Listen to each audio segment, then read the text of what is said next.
నమస్తే. Welcome back to my channel MMB Telugu channel. Hello my dear lovely family members. ఈరోజు మనం part 10లోకి వచ్చేసాము. ఇంకా ముందు రోజు ఏం జరిగింది అని అంటే పూజ వాళ్ళ స్కూల్ ప్రిన్సిపాల్ వాళ్ళ అమ్మని పిలిపించి ఏంటి ఇలా సర్నేమ్ మార్చమంది అంటే వాళ్ళ అమ్మ జరిగిందంతా చెప్పిద్ది. అప్పుడు ఆ ప్రిన్సిపాల్ ఆశ్చర్యపోతూ, రియల్లీ ఇంత చిన్న వయసులో పూజకి ఇన్ని విషయాలు తెలిసి ఇంత డైరెక్ట్గా రియాక్ట్ అయ్యి తన అభిప్రాయాలు వెల్లడించడం ఆశ్చర్యం. ఈ జనరేషన్ పిల్లలు తెలివి మీరిపోతున్నారు. Really I pity you. మీకన్న బిడ్డే మీకిన్ని సమస్యలు తెచ్చిపెట్టడం anyhow painful it will be. ఇప్పుడేం చేద్దామంటారు? అఫ్కోర్స్ స్ట్రిక్ట్లీ స్పీకింగ్ పూజ ఇంటి పేరు తండ్రి ఇంటి పేరే అవ్వాలి. మీరు డైవోర్స్ తీసుకున్నా తన ఇంటి పేరు మారదు. లీగల్లీ అడాప్ట్ చేసుకుంటే తప్ప రాజేష్ ఇంటి పేరు ఆమెకి రాదు. ఆ విషయం మేరకు పూజ కరెక్టే. కానీ మోరలీ స్పీకింగ్ మీ రెండో భర్త మీ కన్నబిడ్డని తన బిడ్డగా చూసుకొని ఖర్చు పెడుతున్నప్పుడు అతని ఇంటి పేరు ఉంచి కృతజ్ఞత చూపాలని మీరు అనుకోవడం తప్పలేదు అంటూ ఆవిడ 2 రకాల అభిప్రాయాలు చెప్పి నిర్ణయం మీదే అన్నట్టు చూసింది.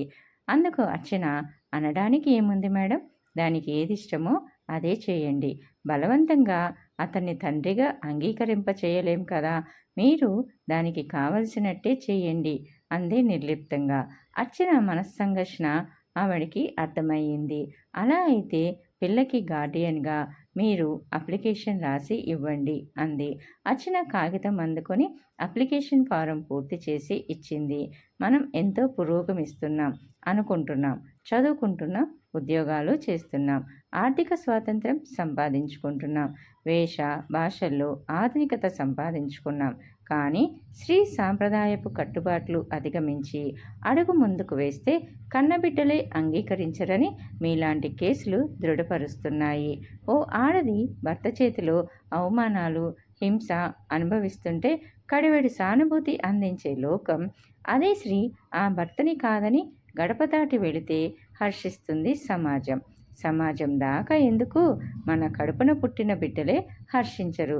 ఇలాంటి కేసులు ఈ మధ్య కొన్ని విన్నాను. పాశ్చాత్య దేశాలలో సైతం విడాకులు మామూలు అయినా ఆ తల్లు తండ్రు మరో పెళ్లి చేసుకుంటే అటు ఇటు పిల్లలుంటే వారిని తల్లిదండ్రులుగా ఆమోదించని సమస్యలు వారికి అనేకం ఉన్నాయి. తమ కడుపున పుట్టని బిడ్డలని ఎవరు మనస్ఫూర్తిగా అంగీకరించరేమో.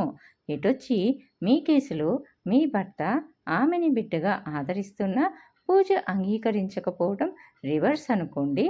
ఏమిటో ఆడది అడుగడుగునా సమస్యల వలయాన్ని ఛేదించుకురావడంతోనే ఆమె జీవితం గడిచిపోతుంది అంటూ ఆవిడ మనస్ఫూర్తిగా సానుభూతి చూపిస్తూ మాట్లాడింది.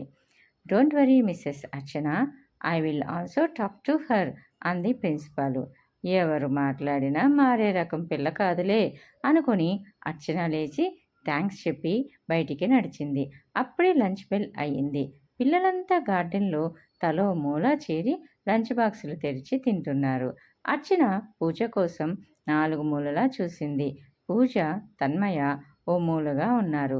తన్మయ అర్చనని చూసి, అరే ఆంటీ, ఇలా వచ్చారేమిటి అంది. పూజ తల్లిని చూసి తడబడిపోయింది. అర్చన కూతురి వంక చూసి, మీ ప్రిన్సిపాల్ రమ్మంటే వచ్చాను, నీ అప్లికేషన్ చూపించింది, నీకెలా కావాలంటే అలాగే మార్చమని చెప్పాను అని అంటూ బాయ్ తన్మయ అంటూ వెళ్ళిపోయింది అర్చన. పూజ కాస్త గిల్టీగా చూసింది వెళ్తున్న తల్లి వంక. ఇంటికి వచ్చాక అర్చన మళ్ళీ ఆ విషయం ఎత్తలేదు. రాజేష్తో మాత్రం రాత్రి జరిగింది మొత్తం చెప్పింది. అతను విని ఊరుకున్నాడు. మరో 10 రోజుల తర్వాత పోస్ట్లో వచ్చిన ఇన్లాండ్ లెటర్ పూజ పేరిట ఉండటం చూసి రామకృష్ణ చేతివ్రాత గుర్తుపట్టి, ఇది అయితే వాళ్ళ నాన్నకి ఉత్తరం రాసిందన్నమాట. అమ్మా, ఈ పిల్ల ఎంతకైనా తగును, తను కోపంలో రాసుకుంటే నిజంగానే రాసిందన్నమాట. ఈయన ఏం జవాబిచ్చారో అంటూ అర్చన ఉత్తరం చించి చదివింది. ఇంగ్లీష్లో పూజని అడ్రస్ చేస్తూ ఉంది. అందులో పూజ ఉత్తరం అందిందని, సంగతులు తెలిసాయని, పూజ ఇక్కడికి వస్తానడం తనకి ఆనందం కలిగించినప్పటికీ ఇంట్లో తన భార్యకి చంటి పిల్లాడని, ఆమె పూజ బాధ్యత స్వీకరించే స్థితిలో లేదని, ఇంట్లో పనితోనే ఆమెకి తీరడం లేదని, పూజని చూసుకోవడానికి ఆమెకి తీరదని ఆ కారణంగా పిలవలేకపోయాను నిన్ను. అంతేకాక మీ అమ్మ నా నుంచి విడిపోయినప్పుడు పిల్ల బాధ్యత కావాలని తీసుకొని నిన్ను నా నుంచి వేరు చేసింది. ఇప్పుడు తను పెళ్లి చేసుకొని పిల్లాన్ని కని నిన్ను సరిగా చూడకుండా నిన్ను వదులుచుకొని నా కంట కట్టాలని తన బాధ్యత నా మీద రుద్దాలని ప్రయత్నం. కనుక తను బాధ్యత స్వీకరించనని మీ అమ్మే తెలివి కలగదనుకుంటుందేమో. నాకు ఉన్నాయి తెలివితేటలు. తనకి మరో భర్త పిల్లాడు ఉంటే నాకు మరో భార్య పిల్లాడు ఉన్నారు. కావాలని నిన్ను నా నుంచి తీసుకువెళ్ళిపోయిన ఆమెదే నీ బాధ్యత అంటూ చిన్నపిల్లకి అర్థమయ్యే భాషలో విపులంగా విడివిడిగా రాశాడు. ఆఖరణ నీవెప్పుడన్నా సెలవులకి ఓ వారం 10 రోజులు వచ్చి గడప తలుచుకుంటే యు ఆర్ మోస్ట్ వెల్కమ్ అని ఉదారంగా చేర్చాడు. ఆ ఉత్తరం చూసిన అర్చనకి బాధ, సంతోషం రెండూ కలిగాయి. ఈ ఉత్తరం తను రాయించి పూజ బాధ్యత అతని మీద నెట్టాలన్న ఆలోచన తనకి ఉందన్న అతని ఆరోపణకి కాస్త బాధ అనిపించినా తేలిగ్గా దులిపేసుకుంది. అతనేమనుకుంటే తనకేం. కానీ ఈ ఉత్తరం చదివాకన్నా పూజకి బుద్ధి వచ్చి దారికి వస్తే అంతకంటే ఆనందమేముంది? దాని పొగరు ఈ ఉత్తరంతోనన్నా అణుగుతుందేమో. మహా డాడీ డాడీ అంటూ ఎగిరిందే. ఇప్పుడు డాడీ తనని ఏ పరిస్థితుల్లోనూ స్వీకరించడని, కనీసం ప్రయత్నం కూడా చెయ్యకుండా నిష్కర్షగా కుదరదని రాశాక అది చూసైనా ఈ పిల్ల బుద్ధి తెచ్చుకుంటుంది. దీనికి కావాల్సిందే ఇలా అనుకుని సంతోషించింది అర్చన. సాయంత్రం పూజ స్కూల్ నుంచి వచ్చాక పాలు టిఫిను అయ్యాక లోపల నుంచి ఉత్తరం తీసుకొచ్చి ఇదిగో మీ డాడీ నీ ఉత్తరానికి జవాబు రాశారు అంటూ అందించింది. పూజ ఒక్కసారి తల్లి ముఖం చూసి ఆరాటంగా ఉత్తరం చదవటం ఆరంభించింది. అర్చన అక్కడే కూర్చొని బట్టలకి బటన్స్ కుడుతూ పూజ మొహంలో మారే రంగులు గమనించసాగింది. ఉత్తరం చదవగానే పూజ మొహం మాడిపోయింది. తల్లి వంక చూసింది.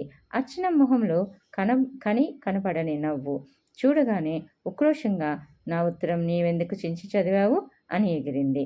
తండ్రి అలా రాసిన దానికంటే తల్లి అది చదవటం, హాస్యంగా నవ్వటం అవమానం అనిపించింది. నీవు నా కూతురివని, ఆ రాసింది మీ నాన్న అని చదివాను. ఏం ఇప్పటికైనా అర్థమైందా మీ డాడీ సంగతి? నీ రెస్పాన్సిబిలిటీ తీసుకోవటం ఇష్టం లేదని ఖచ్చితంగా చెప్పారు. ఇప్పటికైనా ఎవరెలాంటి వారో అర్థమవుతుందా అంటూ అర్చన హేళనగా అంది. అందుకు పూజ అంతా నీ వల్లే అయ్యింది. అప్పుడు డాడీతో దెబ్బలాడి నన్ను తీసుకొచ్చావు. అందుకే డాడీ నా రెస్పాన్సిబిలిటీ తీసుకోనంటున్నారు. నీదే తప్పు. రాజేష్ అంకుల్ని పెళ్ళాడి నన్ను పంపించేస్తానంటే డాడీ ఎందుకు ఒప్పుకుంటారు? తండ్రి అలా ఖచ్చితంగా రాసినందుకు మనసులో బాధగా ఉన్నా తల్లి ముందు ఓడిపోవడం ఇష్టం లేక తల్లిని బ్లేమ్ చేస్తూ అంది అర్చన. బ్లేమ్ చేస్తూ అంది పూజ. అర్చన తెల్లపోయింది. నేను నిన్ను వదులుచుకోవాలనుకున్నానా? నేను నిన్ను పంపించేస్తానన్నానా? నీవే పెడతానన్నావా? ఎందుకు అని అడిగింది అర్చన. అందుకు పూజ ఎందుకు పెడతానన్నాను? బికాస్ నా డాడీ కాని వాళ్ళ దగ్గర ఉండటం ఇష్టం లేక పెడతానన్నాను. నా డాడీని నాకు కాకుండా ఇదంతా నువ్వు చేయడం వల్లే కదా అంటూ నిర్భయంగా సూటిగా తల్లి మొహం చూసి అంది పూజ. 8 ఏళ్ల పిల్ల తన మీద అలాంటి అబండాలు వేసి నిలేసినట్టు మాట్లాడుతుంటే అర్చన గుడ్లప్పగించి జవాబివ్వడం తెలియక ఉండిపోయింది. 2 నిమిషాల తర్వాత తేరుకొని అతి ప్రయత్నం మీద ఆవేశం నిగ్రహించుకొని కూతురి వంక సుటీగా చూస్తూ నేను నీ డాడీని ఎందుకు వదిలానో, నేను రాజేష్ని ఎందుకు పెళ్లి చేసుకున్నానో నీకు సంజాయిషీలు ఇవ్వవలసిన అవసరం నాకు లేదు. కన్న పాపానికి నీ ఆగడం చాలా భరించాను. ఇక ముందు నన్నేమన్నా అన్నా, రాజేష్ని కానీ అభిషేక్ని కానీ ఏదన్నా అన్నా ఊరుకోను. మీ డాడీ రాసిన ఉత్తరం చదువుకున్నావు కదా, ఆయనే నిన్ను తీసుకెళ్లరు. నీకు ఇష్టం ఉన్నా లేకపోయినా నీవిక్కడే ఉండాలి. అది అర్థం చేసుకొని సవ్యంగా అందరితో ఉంటే సుఖపడతావు. లేదు నీ ధోరణి మార్చుకోకుండా నేనేదో ఘోర పాపం చేసినట్టు, రాజేషు నీ శత్రువు అన్నట్టు బిహేవ్ చేస్తే నష్టపోయేది నీవే. నీ ఏడుపు నువ్వు ఏడ్చుకో. నేనింక కేర్ చేయను. కన్నందుకు నీకు పెళ్లి చేసి పంపే వరకు నీ బాధ్యత నాకు తప్పదు కనుక భరిస్తాను. నీవు నాకు కూతుర్లా కాక శత్రువులా బిహేవ్ చేస్తే తల్లినైనా నా పేషెన్స్కి లిమిట్స్ ఉంటుంది. కనుక నిన్ను నేను అలాగే ట్రీట్ చేస్తాను. అండర్స్టాండ్? పిచ్చి వేషాలు, పిచ్చి మాటలు ఇక ముందు నీ నోట్లో నుంచి ఒక్క మాట వస్తే నేను ఊరుకోను. నేను చెప్పింది విని సజావుగా ఉంటే నీకేం లోటు జరగదు. నిన్ను కన్న కూతురుగా చూసుకోవడానికి రాజేష్ సిద్ధంగా ఉన్నాడు. నీ డాడీ కంటే ఎక్కువ అతను నిన్ను ఆదరిస్తాడు. కాదు అని ఏడుపు ముఖం పెట్టుకొని అలాగే ఉంటానంటే అలాగే ఉండు. నీకోసం నా ఆనందం ఏది వదులుకోను. అర్థమైందా? ఇవన్నీ చిన్నపిల్లలతో అనాల్సిన మాటలు కావు. కానీ నీవు చిన్నపిల్లలా ప్రవర్తించటం లేదు కనుక అనాల్సి వచ్చింది. ఈ ఇంట్లో నువ్వు తినే తిండి, కట్టే బట్ట, చదివే చదువు అంతా రాజేష్ది అని తెలుసుకొని జాగ్రత్తగా బిహేవ్ చేయి. Now you can go. స్థిరంగా ఒక్కొక్క మాట స్పష్టంగా ఒత్తి పలుకుతూ కఠినంగా చెప్పింది. పూజ మొహం రక్తం లేనట్టు పాలిపోయింది. ఏదో అనబోయి తల్లి కళ్ళల్లోని తీక్షణకి మనసులో జంకిన అది తల్లికి తెలియనీయకుండా ఉండాలని అలాగే కదలకుండా గుడ్లు పెట్టుకొని చూసింది తాను. చెప్పదలిచింది అంతా చెప్పేసి బట్టలు పట్టుకొని తన బెడ్రూంలోకి వెళ్ళిపోయింది అర్చన. పూజ మరో 2 నిమిషాలు అలాగే నిలబడి నెమ్మదిగా తన గదిలోకి వెళ్ళిపోయింది. ఆ రాత్రి చాలాసేపు నిద్రపోకుండా ఏడ్చింది. తండ్రి ఉత్తరం తెచ్చిన అవమానం, తండ్రి తనకి అంత నిర్లక్ష్యంగా నిర్దయగా ఉత్తరం రాసినందుకు కంటే తల్లి అది చదివి తనని ఎన్ని మాటలంది. ఉంటే ఉండు, లేకపోతే పో అన్నట్టు మాట్లాడింది. ఇంకా తానెక్కడికి పోతుందని తెలిసి, డాడీ ఎందుకలా రాశావు? నాకెవరు లేరు డాడీ, డాడీ లేరు, మమ్మీ లేదు అంటూ తలుచుకు ఏడ్చి ఏడ్చి ఎప్పటికో పడుకుంది. మమ్మీ పాపం, ఐ పిట్టి పూజ, చాలా ఏడ్చింది మమ్మీ ఇవాళ స్కూల్ నుంచి వచ్చి తల్లితో అంది తన్మయ. సునీత ఆశ్చర్యంగా అర్థం కానట్టు చూసింది. ఎందుకు? ఏమైంది? ఎందుకేడ్చింది? ఆరాటంగా అడిగింది సునీత. నిన్న వాళ్ళ డాడీ నుంచి ఉత్తరం వచ్చిందట. పూజ వాళ్ళ డాడీని తనని అక్కడికి తీసుకెళ్ళమని రాస్తే ఆయన తనకి కుదరదని, నీ బాధ్యత మీ మమ్మీ తీసుకుంది, ఇప్పుడు మళ్ళీ నా నెత్తిన రుద్దాలని చూస్తే నేను తీసుకోను అని ఖచ్చితంగా రాశారట. నాకెవరూ లేరు, మా డాడీ అలా రాశారు, మా మమ్మీకి నేను అక్కర్లేదు, నిన్న నన్ను ఇంట్లో చచ్చినట్లుంటే ఉండు, లేకపోతే పో అని తిట్టింది. ఇప్పుడెక్కడికి పోతానని తెలిసి అలా తిట్టింది అంటూ భలే ఏడ్చిందమ్మా. చక్కగా మీ అందరికీ మమ్మీ డాడీ ఇద్దరు ఉన్నారు, అందరూ చక్కగా హాయిగా ఉన్నారు, మన క్లాస్లో నాకే ఇలా అయింది అంటూ ఏడ్చింది అని అంది. అందుకు సునీత తాను రాజేష్తో సరిగా ఉంటే ఈ ప్రాబ్లమ్స్ ఉండేవి కావు కదా, పోనీ ఇప్పటికైనా తండ్రి తీసుకెళ్ళడని తెలిసింది కనుక బుద్ధిగా ఉంటే ఏ గొడవ ఉండదు అనేసి అంది. నేను ఎవరికీ అక్కర్లేదు మమ్మీ, అస్తమానం నువ్వు రాజేష్ తిండి తింటున్నావు, అతనిచ్చిన బట్టలు తొడుక్కుంటున్నావు, నీ చదువు అతను చెప్పిస్తున్నాడు అంటుంది.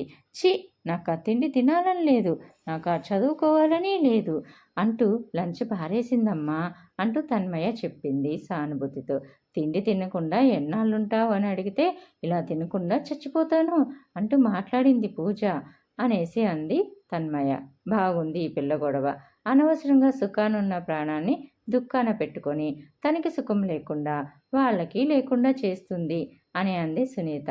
అందుకు తన్మయ, అబ్బా, అన్నింటికి పూజనే బ్లేమ్ చేస్తారు మమ్మీ మీరు, తన సైడ్ ఆలోచించలేం, పూజలాగే ఉంటే తెలుస్తుంది. నీవు ఇలా ఇంకో డాడీని తెచ్చావనుకో, నేను అలాగే బిహేవ్ చేస్తా. ఎవరికి ఇంకో డాడీ ఉండటం ఇష్టం ఉండదు మమ్మీ. ఆరిందిలా రీజనింగ్ తీస్తున్న తన్మయ్ని వింతగా చూసింది సునీత. ఏమిటి, నీవు అలాగే అనుకుంటావా? అలాగే బిహేవ్ చేస్తావా? నేను ఇంకో మ్యారేజ్ చేసుకుంటే? రెట్టించి అడిగింది ఆశ్చర్యంగా చూస్తూ. అందుకు తన్మయ, అఫ్కోర్స్, ఖచ్చితంగా అంది. సునీత, అమ్మ బాబోయ్, వీళ్ళు పిల్లలా, వీళ్ళ వయసు ఏమిటి, వీళ్ళ ఆలోచనలు ఏమిటి అని మనసులో విస్తుపోయింది. మళ్ళీ ఎందుకు అగ్రి అవ్వరు మీరు? తన్మయ ఏమంటుందో చూడాలని సునీత అడిగింది. తన్మయ జవాబుకి కాస్త తడుముకుంది. ఎందుకేమిటి మమ్మీ? ఛ, అసహ్యంగా, ఏం బాగుంటుంది అంది ముఖం వికారంగా పెట్టి. ఆ జవాబుకి మరింత ఆశ్చర్యపోయింది సునీత. వీళ్ళ ఆలోచన విధానాలన్నీ ఒకలాగే ఉన్నాయా? పూజ చెప్పగా విని ఇది ఎలా ఆలోచిస్తుందా అన్నది తెలియలేదు సునీతకి. అందుకే ఇంకో ప్రశ్న వేసింది. సపోజ్ ఎవరి డాడీ అయినా చచ్చిపోతారనుకో, మమ్మీకి ఇంకా బోల్డ్ లైఫ్ ఉంటుంది. ఒంటరిగా పిల్లల్ని చూసుకోలేక ఇంకో మ్యారేజ్ చేసుకుంటుందనుకో, అప్పుడు మీరు లైక్ చేయరా ఇంకో డాడీ రావటం అని అడిగింది సునీత. తన్మయ కాస్త ఆలోచనలో పడింది. డాడీలు చచ్చిపోతే maybe we may even then. Mummy ఇంకో డాడీ స్టెప్ ఫాదర్ అవుతారు, కానీ సొంత డాడీ ఎలా అవుతారు మమ్మీ అంది. ఇంకో డాడీ ఉండే కంటే లేకపోతేనే బాగుంటుంది, మమ్మీ ఉంటుందిగా చూసుకోవడానికి అని తన అయిష్టత తెలియచేసింది తన్మయ. సునీత పిల్లల ఆలోచన ధోరణికి విస్తుపోయింది. ఒక్కొక్క జనరేషన్కి తెలివితేటలు ఎంత పెరుగుతున్నాయి. ఈ ఏజ్లో తామెంత ఇన్నోసెంట్గా ఉండేవారు, ఇప్పటి పిల్లలకి మమ్మీ డాడీల రిలేషను, వాళ్ళ దాంపత్యం గురించి, పిల్లలు ఎలా పుడతారు అన్న దాని దగ్గర నుంచి పబ్లిక్గా మాట్లాడుకుంటారు. పుస్తకాలు, టీవీలు, స్కూల్లో పిల్లలు అన్నీ కలిసి వాళ్ళ ఆలోచన పరిధి బాగా ఎక్కువైపోయింది అని అనుకుంది. తర్వాత తన్మయ్ మాట్లాడుతూ, పూజ ఏమిటవుతుంది మమ్మీ పాపం ఎలా మమ్మీ చాలా జాలిగా చూస్తూ అడిగింది. అందుకు సునీత, నేను వాళ్ళ మమ్మీకి చెబుతానులే అంది సాలోచనగా. చెప్పు మమ్మీ, ఆంటీని అలా అనొద్దని, అంటే పూజ భోజనం కూడా చెయ్యదు, అస్సలే పూజ మొండిది, పంతానికి అలా ఉండిపోతుంది. నేను బలవంతం పెడితే నా చపాతీ ఒకటి తింది అని అంది. బాగానే ఉంది అభిమానాలు పంతాలు, ఈ ఏజ్ నుంచే వాళ్ళు ఏం చేసినా ఏమనకూడదన్నమాట అనుకొని సాయంత్రం పని అయ్యాక వెళ్ళి అర్చనని టెర్రస్ మీదకి తీసుకొని వెళ్ళి తన్మయ చెప్పిందంతా చెప్పింది. విన్న అర్చన కలవరపడింది. తర్వాత సునీత మాట్లాడుతూ, నీవు మరీ అంత నిష్ఠూరంగా మాట్లాడకు అర్చన, పిల్లలు సున్నిత మనస్సు దెబ్బతింటుంది అంటూ సునీత స్నేహితురాలి మనసు నొచ్చుకోకుండా మృదువుగా అంది. ఏమిటో నిన్న దాని ధోరణికి ఒళ్ళు మండిపోయింది సునీత. ఆ ఉత్తరం చదివి కూడా తండ్రి తప్పు లేదని, నాదే తప్పంటూ ఉంటే ఆవేశం పట్టలేకపోయాను. అలా అంటే గ్రహించి బుద్ధిగా ఉంటుంది అని అన్నాను. సునీత, నేను మనిషిని కానా? ఎంత తల్లినైనా కన్నబిడ్డ అలా నిలేసి దోషిలా చూస్తుంటే నా ఓర్పుకి మాత్రం హద్దుండదా? విచలితురాలై అంది. నీ పొజిషన్ నాకు అర్థమవుతుంది అర్చన, కానీ ఈ టెండర్ ఏజ్లో వాళ్ళు ఏదన్నా తొందరపాటు నిర్ణయం తీసుకుంటే మనం జీవితాంతం ఏడవాలి. అలా టిఫిన్ బాక్స్లో లంచ్ పారేసిందంటే, రోజు తిండి తినకుండా తనని తాను మార్చుకుంటే నీవు సహించగలవా? మనసెంత అల్లాడిపోతున్నా మమతలు పంచి ఇవ్వాలని తల్లిదండ్రుల నుంచి ఎక్స్పెక్ట్ చేస్తారు పిల్లలు. మన ఫీలింగ్స్ వాళ్ళకి అక్కర్లేదు, కానీ వాళ్ళ ఫీలింగ్స్ని మనం హర్ట్ చేయకూడదు. కన్నందుకు వాళ్ళని పెంచడం మన డ్యూటీ అని వాళ్ళ ఉద్దేశం తప్ప, కన్న తల్లి అన్న కృతజ్ఞత, గౌరవం తగ్గిపోతుంది ఈ జనరేషన్లో. కన్న పాపానికి మనమే ఓర్చుకోవాలి, సహించాలి. ఏం చేస్తాం మరి? ఆ పిల్ల మారదు అని అర్థమైంది కనుక నీవే తగ్గాలి. లేదంటే ఇంట్లో నీవేదన్నా అంటే రోజు గొడవ, శాంతి లేకపోవటం, ఏ అఘాయిత్యమో చేయడమో, ఇంట్లో నుంచి వెళ్ళిపోవడమో చేస్తే బతుకంతా గిల్టీగా ఏడవాలి. నీవు ఏం జరగనట్టే మామూలుగా మాట్లాడుతూ ఉండు, అదేమన్నా పట్టించుకోకు అంది సునీత. ఆ రోజు డాక్టర్ సదాశివం గారు హార్ట్అటాక్ వచ్చి పోయినట్టు సరళ నుంచి ఫోన్ వచ్చింది. భార్య పోయిన దగ్గర నుంచి ఆయన మళ్ళీ మామూలు మనుషుల్లో పడలేదు అని, ఆరోగ్యం దెబ్బతినసాగింది, ఒంటరి అయిపోయినట్టు, ఎవరూ లేనట్టు డల్గా అయిపోయారని, మనిషి ష్రింక్ అయిపోతూ వచ్చారని సరళ భర్త ఫోన్లో చెప్పారు. నిన్న రాత్రి నిద్రలోనే పోయారని, ఉదయం వరకు ఎవరూ చూడలేదని అన్నాడు అతను. సారీ, వెరీ సారీ, ప్లీజ్ సరళకి నా కండోలెన్స్ చెప్పండి అని తన విచారం వ్యక్తం చేసింది అర్చన. ఆ ఇంటితో ఈ పెళ్లితో తనకున్న ఒక్క సంబంధం తెగిపోయింది అనుకుంది. పూజకి మా అమ్మ తాతగారు అంటే చాలా ఇష్టం. ఈ న్యూస్ అదెలా తీసుకుంటుందో, ఎంతైనా బ్లడ్ రిలేషన్ కదా, అభిమానం ఆప్యాయత ఉండకుండా ఎలా పోతుంది అని అనుకుంది. పూజ స్కూల్ నుంచి వచ్చాక టిఫిను అది తిన్నాక అర్చన నెమ్మదిగా వార్త చెప్పింది. పూజ మొహం వెలవెలపోయింది. ఏదో ఉన్న ఒక్క ఆశ పోయినట్టు, నిస్పృహ, నిరాశ ఆవహించినట్టు ఆమె మొహం తెల్లపడింది. తాతగారిని ఇక్కడికి వచ్చి కొన్నాళ్ళు ఉండమని రాద్దామనుకున్నాను ఇంకా. ఈలోగానే అప్పుడే అంది అర్చన. పూజ పెద్ద పెద్ద కళ్ళ నిండా నీళ్లు తిరిగింది. అది చూసి అర్చన కూతురి దగ్గరికి వచ్చి బుజ్జగింపుగా భుజం చుట్టూ చెయ్యి వేసి, నాకు తెలుసు మీ మా అమ్మ తాతగారంటే నీకు చాలా అటాచ్మెంట్ అని అంది ఓదారుస్తున్నట్లు. పూజ తల్లి చేతుల్లో నుంచి తప్పించుకొని పరిగెత్తినట్టే గదిలోకి వెళ్ళి పక్క మీద పడుకొని తలగడలో ముఖం దాచుకుంది. కూతుర్ని ఎలా ఓదార్చాలో తెలియలేదు అర్చనకి. వెళ్ళి పక్క మీద కూర్చొని తల నిమిరి, వద్దు ఏడవద్దు, ఏడిస్తే తాతగారు వస్తారా? చ అలా ఏడవకూడదు, లేచి తన్మయ్య దగ్గరికి వెళ్ళు కాసేపు అంది. నేను తాతగారిని చూడటానికి వెడతాను అంటూ చేతుల్లోంచి తలెత్తి కళ్ళనీళ్ల మధ్య అంది పూజ. అర్చన ఆలోచనలో పడ్డట్టు జవాబివ్వలేదు. వెళ్ళి ఏం లాభం ఇప్పుడు? నీ వెళ్ళేసరికి తాతగారిని తీసుకెళ్ళిపోతారు. వెళ్ళి ఏం చేస్తావు? అక్కడ అందరూ నీకు కొత్త. నీ ఒక్కరితివి వెళ్ళలేవు. నీకు తోడుగా నేను రావాలి. కానీ ఇప్పుడు నేను అక్కడికి వస్తే ఏమిటో నాకు మొహమాటంగా ఉంటుంది. నాయనమ్మ పోయినప్పుడు వచ్చానంటే తాతగారి కోసం వచ్చాను. ఇప్పుడు ఎవరున్నారని వెడతాను అని అంది. నేను ఒక్కరితిని వెడతాను, నన్ను రైలెక్కించు అని అంది పూజ. బాగుంది, చిన్నపిల్లవి, ఒక్కరితివి ఎలా పంపుతా? ఆయన ఇప్పుడు ఇంక వెళ్ళి ఎవరిని చూస్తావు అని అడిగింది అర్చన. పూజ మనసులో తాతగారు పోతే తండ్రి అక్కడికి వస్తారని, తండ్రితో మాట్లాడి డాడీకి చెబితే తనని తీసుకెళ్ళమంటే తీసుకెడతారేమోననే ఆశ. తాతగారు ఉంటే మళ్ళీ ఏడాది ఎలాగైనా తల్లిని ఒప్పించి అక్కడ ఉంటానని వెళ్ళాలనుకున్న ఆశ పోవటంతో తండ్రిని ఒక్కసారి చూసి మాట్లాడితే అన్న ఊహ మనసులో చోటు చేసుకుంది. ఒక పక్క తండ్రి ఖచ్చితంగా రాశాక మళ్ళీ మాట్లాడటానికి ఏముంది అని అనుకుంది. ఎటూ తేల్చుకోలేక తల్లి అలా అనగానే సందిగ్ధంలో పడి ఊరుకొండిపోయింది. అంతే, ఇక తను చచ్చినట్టు ఇక్కడ ఉండాల్సిందే, తప్పదు అనుకుంది. పూజ మాట్లాడకపోవటం చూసి సమాధాన పడిందిలే అని అనుకుంది అర్చన. రాజేష్ ఇంటికి వచ్చాక వార్త చెప్పింది. అరే పాపం, పట్టుమని 60 ఏళ్లకే ఇద్దరూ వెళ్ళిపోయారు అని గొంతు తగ్గించి, పూజకి తెలుసా, చెప్పావా అని అడిగాడు. చిన్నపిల్లకి చెప్పకపోతేనే నయం ఏమో అని అన్నాడు. చెప్పాను. చెప్పకపోతే రేపు దానికి తిక్క పుట్టినప్పుడు నేను తాతగారి దగ్గరికి వెళ్ళిపోతానంటుంది. అయినా ఇవాళ కాకపోయినా రేపైనా తెలుస్తుంది కదా అనేసి అంది. ఏమంది? ఫీల్ అయిందా, ఏడ్చిందా అని అడిగాడు. దానికి వాళ్ళిద్దరితో బాగా అటాచ్మెంట్ ఉంది కదా, చచ్చిపోవటం ఏమిటో మరీ తెలియనిది కాదు కదా, వాళ్ళ మామ పోయినప్పుడు చూసింది కదా, ఏడ్చింది. నేను అక్కడికి వెడతాను అంది. వెళ్ళి ఏం చేస్తావు?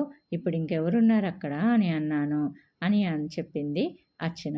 పోనీ తీసుకెడతావా ఒకసారి? అర్చన వంక చూస్తూ అన్నాడు. అబ్బా, నేను వెళ్ళలేనండి.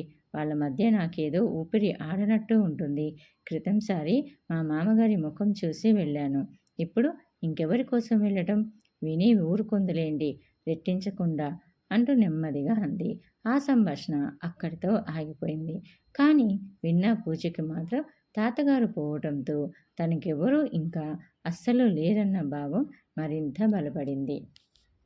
ఆ తర్వాత, పూజ ఇలారా, I want to talk to you, please ఇలారా, let us have heart to heart talk అంటూ రాజేష్ పిలిచాడు. పూజ ఏమిటన్నట్టు చూసింది. కూర్చో, చెబుతా అన్నాడు మృదువుగా. తప్పదు అన్నట్టు ఇబ్బందిగా మంచం చివర కూర్చుంది. గడిచిన 15-20 రోజుల నుంచి పూజలు మార్పు కొట్టొచ్చినట్టు కనబడుతుంది. పూర్వపు అగ్రెసివ్నెస్ పోయి ఆ మొహంలో ఏదో ధైర్యం చోటు చేసుకుంది. ఆమె సంతోషంగా లేదు అనడానికి గుర్తుగా కళ్ళ కింద నల్లచారలు, ముఖంలో దిగులు ఎవరికైనా కనిపిస్తాయి. మాటలు ఇంకా తగ్గించేసింది. తల్లి పెట్టిన భోజనం మాట్లాడకుండా తినడం, స్కూల్కి వెళ్ళడం, ఎవరితో ఉలుకు పలుకు లేకుండా తన మటుకు తాను గదిలో కూర్చుంటుంది. అర్చన అడిగిన దానికి పొగరుగా జవాబు ఇవ్వకుండా నమ్రతగా మాట్లాడుతుంది. అభిషేక్ దగ్గరికి వస్తే ఎదివరికిలా కోపంగా కసరటం, విదిల్చటం చేయకుండా నెమ్మదిగా మాట్లాడుతోంది. నేను చదువుకోవాలి, అల్లరి చెయ్యకు అభి, ప్లీజ్. ఆ పెన్ను ఇచ్చేయవు, ఆ పుస్తకం చిరిగిపోతుంది, అలా లాగకూడదు అంటూ నెమ్మదిగా నచ్చ చెప్తుంది. రాజేష్ ఏదన్నా అడిగితే ఎస్ అంకుల్ అంటుంది వినయంగా.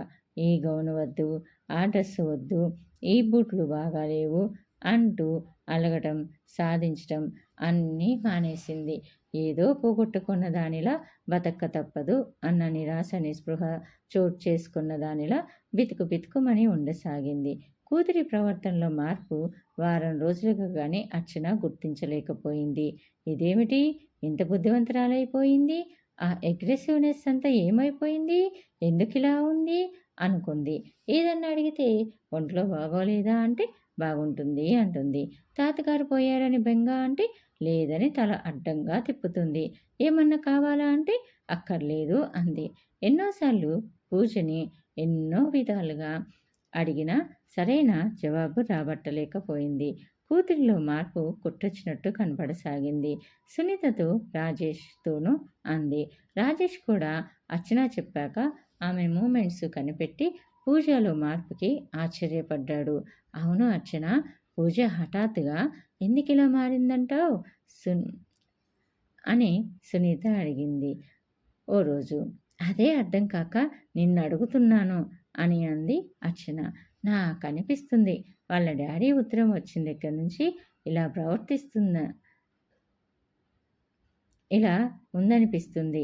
ఆ ఉత్తరంలో తండ్రి రాసింది చదివాక తనని తన తండ్రి తీసుకెళ్లరని, ఇక్కడే ఉండాలని అర్థమయ్యి మారిందేమోననిపిస్తుంది అని అంది సునీత. ముందు మాత్రం ఇక్కడ ఉండాలని తెలియదేమిటి అని అంది అర్చన. అది కాదు, తండ్రి ఉత్తరం రాకముందు తనకు డాడీ ఉన్నారు, వీళ్ళ లెక్కేమిటి, తనకేం కావలసిన తండ్రి ఆదుకుంటాడని, ఇక్కడ ఉండటం ఇష్టం లేకపోతే తండ్రి తీసుకెళ్తాడని, తానంటే చాలా ఇష్టమన్న అభిప్రాయంలో ఉండేది. అందుకే మిమ్మల్ని కేర్ చేయకుండా పొగరుగా ప్రవర్తించేది. ఇప్పుడు తండ్రి అలా రాయగానే తన అంచనాలు తారుమారయ్యి తానిక్కడ చచ్చినట్లు గతిలేని దానిలా పడుండాలి అన్న భావం నాటుకుంది. దానికి తోడు తాతగారు పోవడంతో ఇంకెటు దారిపోలేదు అనుకొని మీతో తగువ పెట్టుకొని లాభం లేదని అలా ఉంది అనిపిస్తుంది అని అంది. చిన్నపిల్ల ఇంత దూరం ఆలోచించగలదంటావా సునీత అంటూ అర్చన సందేహంగా అడిగింది. ఇంతవరకు పూజా ప్రవర్తన చిన్నపిల్లలా ఉందా అని అడిగింది సునీత. ఏమో కానీ దాన్ని ఇప్పుడు చూస్తుంటే ఏమిటోలా ఉంది. ఇన్నాళ్ళు దాని పొగర్ని తిట్టాను, ఇప్పుడు ఇంత సాఫ్ట్ అయిపోయి వింతగా ఉంది నాకు. అదలా మొహం వేలాడేసుకొని తిరుగుతుంటే నాకేమిటో బాధగా ఉంది అని అంది అర్చన. బాధ లేదు, ఏమీ లేదు, మారిందని సంతోషించక మళ్ళీ ఏదో పట్టు కూర్చోకు, తేలిగ్గా అంది సునీత. సునీత అన్నట్టు మంచికే మారిందని మనసుని నమ్మించుకొని తేలికగా తీసుకునే ప్రయత్నంలో ఉన్న అర్చనకి పూజలో మార్పు ఆనందాన్ని కాక ఆందోళనని కలిగించడానికి అని మరో 2-3 రోజులకి బోధపడింది. ఆ 15వ తారీఖు పూజ బర్త్డే. 4 రోజుల ముందు పూజ ఇవాళ సాటర్డే కదా, హాఫ్ డే స్కూల్ కదా, ఇవాళ 4 గంటలకి బజారుకి వెళ్ళి నీకు కొత్త డ్రెస్ కొందాము, బర్త్డే వస్తుంది కదా అంది అర్చన ఉదయం బ్రేక్ఫాస్ట్ చేస్తూనే పూజతో. నీవెవరినన్నా స్కూల్ ఫ్రెండ్స్ని కావాలంటే 4-5 ఇన్వైట్ చేస్తే చెయ్యి, నీ క్లోజ్ ఫ్రెండ్స్ని, తన్మయ మీరంతా ఎంజాయ్ చేదురు కానీ అని కూడా అంది. అందుకు పూజ, వద్దు మమ్మీ, నాకు డ్రెస్ వద్దు, చాలా బట్టలున్నాయి అంది పూజ తలదించుకొని. ఉంటే బర్త్డేకి కొత్త బట్టలు కొనొద్దా, ప్రతి ఏడు కొనడం లేదా ఏమిటి అని అంది అర్చన. నేను బర్త్డే చేసుకోను మమ్మీ, నాకు పార్టీ అది ఏం వద్దు మళ్ళీ తలదించుకొని అంది అర్చన. ఆశ్చర్యంగా ప్రశ్నార్థకంగా చూసింది. పూజ తలదించుకుంది జవాబివ్వకుండా. ఎందుకు చేసుకోవు, ఏమైంది నీకు రెట్టించి అడిగింది జవాబీ అన్నట్టు చూస్తూ. నా కోసం ఇప్పటికీ చాలా ఖర్చు పెడుతున్నారుగా అంకుల్, నా తిండి, బట్టలు, చదువు, ఇంకా బర్త్డే పార్టీలు, అవి వద్దు అని అంది. అర్చన మొహం నల్లబడిపోయింది. ఆ చిన్నపిల్ల మొహాన కొట్టినట్టు ఇచ్చిన జవాబుకి మొహం మాడింది. తానన్న మాట సమయం చూసి ఎలా తిప్పికొట్టింది. కూతురు మారిందనుకొని సంతోషిస్తున్న అర్చనకి ఆ మాటతో కూతురి పట్ల ఏర్పడ్డ సానుభూతి తుడుచుకుపోయినట్లయింది. చాలా తెలివిగా మాట్లాడుతున్నాననుకోకు. నీకు పుట్టినరోజు నాడు ఓ డ్రెస్సు కొనివ్వలేని దుస్థితి లేదు. కొనకూడదనుకునే క్రికెట్నెస్సు లేదు. అందుకనే నీకు డ్రెస్సు కొనమని మొన్ననే అన్నాడు రాజేషు. అనవసరంగా వెధవాలోచనలో పెట్టుకోకు. మనం సాయంత్రం బజారుకి వెడతాం కరుకుగా అంది. నాకొద్దంటే బలవంతం ఏమిటి? బట్టలు లేనప్పుడు నేను అడుగుతాలే కూల్గా అంది పూజ. అంటే నీ బట్టలన్నీ చిరిగిపోయే వరకు కొత్త బట్టలు కొనుక్కోవా? రెట్టిచ్చింది. అనవసరంగా డబ్బు ఖర్చు ఎందుకు ఉండగా అని అంది పూజ. ఓహో, ఏది అవసరమో ఏది అనవసరమో నీకు తెలిసేంత పెద్దదానివయ్యావన్నమాట అని అంది అర్చన. పూజ జవాబు ఇవ్వకుండా లేచిపోయి చెయ్యి కడుక్కుంది. అయితే బర్త్డే చేసుకోవా? మరోసారి రెట్టించి అడిగింది అర్చన. వద్దు అంటూ పుస్తకం బ్యాగు భుజాన తగిలించుకొని వెళ్ళిపోయింది. అర్చన ఓడిపోయిన దానిలా నిస్సహాయంగా అటు చూస్తూ ఉండిపోయింది. తానన్న మాట మనసులో ఎలా పెట్టుకుని తిప్పికొట్టింది. ఇప్పుడు తన తండ్రి తనని ఆదుకోడని, రాజేష్ చూడాలని అర్థమయ్యి తన వల్ల అతనికి ఖర్చవ్వకూడదని అనుకుంటుందన్నమాట. అంటే రాజేష్ని పరాయివాడిలా చూడటం మానలేదు. పరాయి ఇంట్లో ఉన్నానన్న భావనతో ఇంకొకరికి ఖర్చు ఎక్కువ చేయకూడదన్న ఆలోచనలో ఉందన్నమాట. ఇదెంత దూరం ఆలోచిస్తుంది? ఇంత చిన్నపిల్లకి ఇంత ఆలోచన, ఇంత పట్టుదల ఏమిటి? దాని మాట పట్టుకొని కొత్త బట్టలు అవి కొనకుండా ఎలా ఉండటం? కొంటే తొడుక్కోదేమో, పంతానికి కొనకపోతే అసలే తాను వేరన్న భావనతో ఉన్న దాని మనసు మరింత నొచ్చుకుంటుందేమో. కొని పడేస్తే కట్టుకుంటే కట్టుకుంటుంది, లేకపోతే లేదు. తన మీద తప్పు లేకుండా తన డ్యూటీ తాను చేస్తుంది. ఆ తర్వాత దానిష్టం అని నిర్ణయించుకుంది అర్చన. రాత్రి రాజేష్తో జరిగింది చెప్పింది. అలా అందా? అయినా అర్చన, నీవు చిన్నపిల్లతో సరిగా ఏమిటి? ఆ రోజు నువ్వు అనకుండా ఉండాల్సింది. ఇప్పుడు ఇంక మనం ఏం చెప్పినా తన మనసుకి నప్పదు. అందుకేనన్నమాట వాళ్ళ డాడీ ఉత్తరం వచ్చిన దగ్గర నుంచి అలా ఉంటుంది. తనకెవరూ లేరు అన్న ఆలోచన మనసుకి పట్టినట్టు ఉంది. తను ఏదో అందని బట్టలు కొనడం మానేయకు. ఆ రోజు కట్టుకోమని నేను చెబుతాలే అన్నాడు అర్చన బాధపడకూడదని. ఆ రోజు ఆదివారం, పూజ బర్త్డే కలిసి వచ్చాయని పిక్నిక్ ప్రోగ్రాం పెట్టుకున్నారు 2 ఫ్యామిలీలు. కలిసి సరదాగా వెడదామని 2 రోజుల ముందు మాటల మధ్యలో నిర్ణయించారు. సునీత ఓ స్వీటు హాటు చేసింది. అర్చన పొద్దుటే లేచి సాంబారు సాదం పూరీలు చేసి కాఫీలు పళ్ళు బిస్కెట్లు అవి అన్నీ బాస్కెట్ల నిండా సర్దింది. స్నానం చేసి వచ్చిన పూజతో షాంపూ చేసుకోమన్నాను కదా, ఇవాళ నీ బర్త్డే కదా, తలంటి పోసుకోమన్నాను అంటూ సర్లే పోనీ అదిగో ఆ స్కర్టు బ్లౌజు కొత్తవి కొన్నాను వేసుకో అంది సౌమ్యంగా. నాకు కొత్త బట్టలు వద్దన్నాను కదా అని అంది పూజ. నీవు వద్దంటే కొనడం మానేస్తామా? పుట్టినరోజు నాడు కొత్త బట్టలు వేసుకోవాలి. ఊరికే అల్లరి చేయకుండా వెళ్ళి తొడుక్కో. మాటలు పెంచడానికి అవకాశం ఇవ్వకుండా వంటింట్లోకి వెళ్ళిపోయింది అర్చన. 10 నిమిషాల తర్వాత వచ్చి చూస్తే తన రూమ్లో జుత్తు బ్రష్ చేసుకుంటుంది. పూజ పాత గౌనే తడుక్కుంది. అరిస్తే రాజేష్ వింటాడు, కేకలేస్తే అసలు వినదు అని నెమ్మదిగా తొందరగా డ్రెస్ చేసుకో పూజ, అందరం రెడీ అయ్యాం, పిక్నిక్కి వెడుతున్నాం కదా, ఆలస్యం అవుతుంది, తొందరగా రెడీ అవ్వు అంది. అందుకు పూజ, పిక్నిక్కి నేను రాను, నేను చదువుకోవాలి, టెస్ట్ ఉంది అని అంది. ఉంటే ఉందిలే, క్లాస్ టెస్టే కదా, మరేం పర్వాలేదు. ఇప్పుడు అంతా రెడీ అయ్యాక రానంటే రాజేష్కి కోపం వస్తుంది. గెట్ రెడీ అంది అభిషేక్కి బూట్లు తొడుగుతూ. నేను రాను mummy, I don't want to come, I am not interested అంది నిక్కచ్చిగా. అర్చన మొహం ఎర్రబడింది కోపంతో. ఈరోజు కూడా ఎంత శాంతంగా ఉందామన్నా ఇది ఉండనీయదు.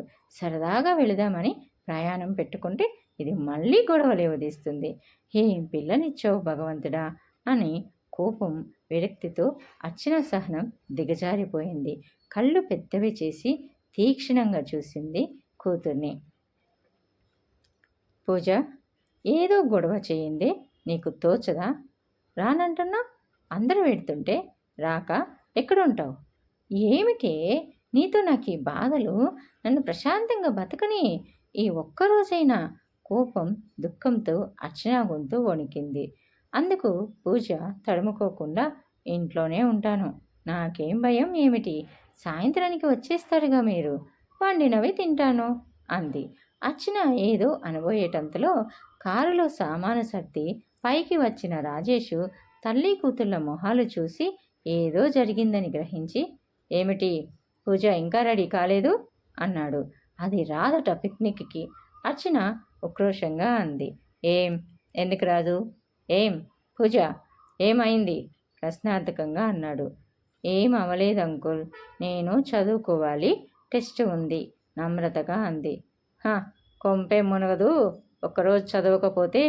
డోంట్ ఆర్గ్యూ, గెట్ రెడీ అన్నాడు సంభాషణ తుంచేస్తూ. పెదవి కొరుక్కుంటూ నిలబడింది పూజ.